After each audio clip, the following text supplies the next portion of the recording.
சொல்லியிருப்பாங்க. நான் கண்ணால பார்த்துருக்கேன். சபரிமலை மாலை போட்டவங்கலாம் வந்து கற்பூரல கோவால ஷூட்டிங் நடந்துட்டு இருந்தப்ப, அப்போ அந்த அவங்க சாப்பிட்டுட்டு இருக்கிற இடத்துக்கு வராரு. கேப்டன் வந்து அவங்க பார்க்குறாரு. பார்த்துட்டு வந்து இவங்களுக்கு என்ன எதுவும் வைக்கலன்னா, இல்லை கேப்டன் அவங்க நான்வெஜ் சாப்பிட மாட்டாங்க, மாலை போட்டிருக்காங்கல்ல, அவங்களுக்குலாம் பக்கோட போடி அப்படின்னு அப்போ சொல்கிறாரு. எனக்கு வந்து எப்படி ஒரு கேப்டன் ஒரு ஒரு படத்தோட கதாநாயகன் தனக்கு என்ன வருதுன்னு மட்டும்தான் பார்ப்பாங்க. ஃபுல்லாக ஒரு எல்லாருமே சாப்பிடணுன்ட்டு அந்த வயிறு நிறையணும்னு நான் நிறைய விஷயம் கண்ணால் பார்த்துருக்கேன். அந்த ராஜபாதர் ஸ்ட்ரீட்டு கூட நம்ம பாண்டி பஜாரோட பேரல் ஸ்ட்ரீட் போகும்போது அந்த அந்த கம்பெனிக்கு நான் போயிருக்கேன். போயிட்டு இருக்கும்போது வெளியில் ஒரு 500 பேர் நிற்பாங்க. எப்பயுமே ஒரு 500 பேர் இருப்பாங்க.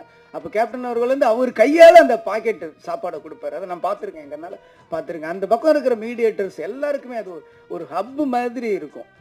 அந்த மாதிரி ஒருத்தரை நான் பார்த்தது நிறைய விஷயம். அந்த கேப்டன் பர்பான் அந்த ஹெலிகாப்டர் ஷாட் அப்போ நான் இருக்கேன்.